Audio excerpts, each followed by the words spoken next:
হৰে কৃষ্ণ বেপাৰী এই মুহূৰ্তত আপোনাৰ কাষলৈ আহিছোঁ খুব স্পষ্টকৈ আমি দৃশ্যটো দেখিছোঁ সিসিটিভিত বন্দী হৈছে ব্যক্তিগৰাকীৰ মুখমণ্ডল সম্পূৰ্ণ স্পষ্ট হৈ আছে এতিয়া কথাটো হ'ল যে আৰক্ষীয়ে তদন্ত প্ৰক্ৰিয়া কেনে ধৰণে চলাইছে ডকাইটো কৰায়ত্ব কৰিবৰ বাবে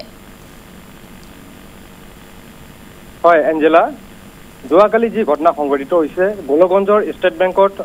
বেংকৰ ভিতৰত গ্ৰাহকৰ পৰা যি দুৰ্বৃত্তই টকা প্ৰায় 4 লক্ষাধিক টকা লুটি নিয়াৰ ঘটনা কিন্তু সিসিটিভিত সমগ্ৰ দৃশ্য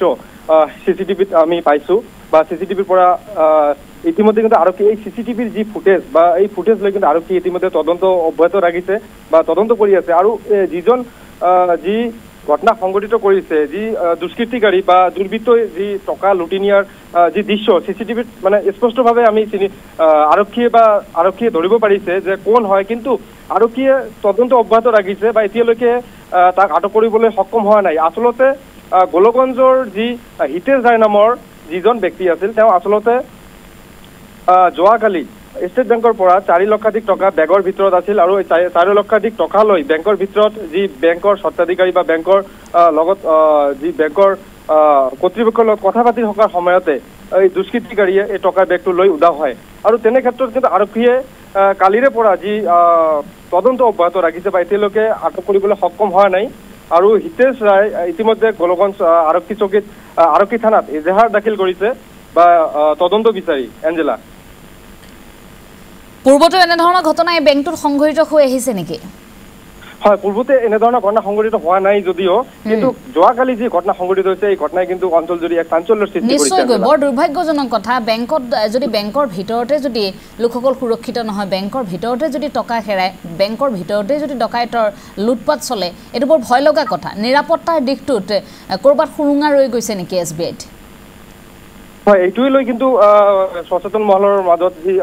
বিতৰ্কৰ সৃষ্টি হৈছে আচলতে বেংকত গ্ৰাহকে বেংকত টকা যেনেকৈ টকা লৈ লেনদেন কৰে বা তেনে ক্ষেত্ৰত কিন্তু কেনে ধৰণৰ সুৰক্ষিত ইয়াকে লৈ কিন্তু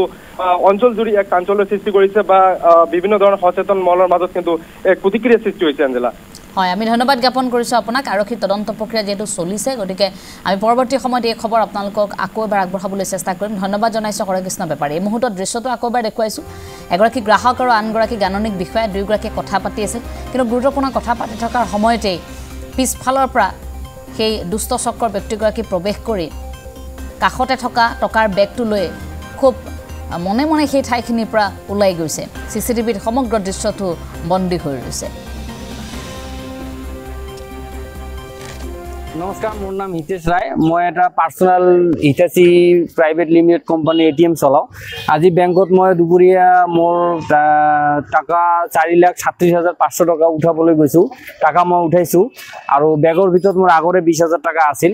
আৰু মোৰ কেইটামান কাগজ পাতি আৰু মোৰ যেটো এটিএম কাৰ্ডৰে মই একাউণ্টত এটিএমত ডিপোজিট কৰোঁ টকাটো এই এটিএম কাৰ্ডটো বেগত আছিল মই বেগটো টাকা ভৰাই মই জাস্ট খালি একাউণ্টাৰৰ লগত যাই কথা পাতিছোঁ বেগটো মই একাউণ্টাৰৰ সন্মুখত যেটো চেয়াৰ থাকে এই চেয়াৰত মই টকাটো ৰাখি মই এনেকৈ কথা পাতি আছোঁ ছাৰৰ লগত তেতিয়া পিছফালৰ পৰা এজন দুৰ্বৃত্ত আহি মোৰ টকাখিনি লৈ গুচি গ'ল মই গম পোৱা নাছিলোঁ কিন্তু সিসিটিভি কেমেৰা দুৰ্বৃত্তৰ মুখ একদম ক্লিয়াৰ মই যেতিয়া ছাৰৰ লগত কথা পাতি তেতিয়া এই টকাটো উঠাইছে এটো হ'ল একাউণ্টাৰৰ সন্মুখৰ সিসিটিভি কেমেৰা বাকি আৰু কেমেৰা আছে বেংকৰ ভিতৰৰ পৰা একদম একাউণ্টাৰৰ সন্মুখৰ পৰা বেংকৰ নিৰাপত্তাৰক্ষী আছিলে নাই নিৰাপত্তাৰক্ষী আজি না আছিল এতিয়া মোক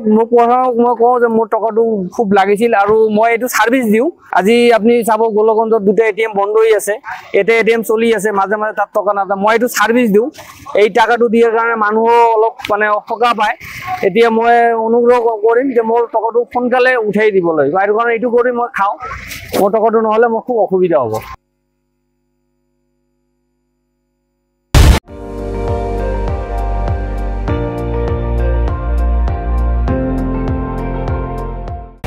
আপুনি চাই আছে ND24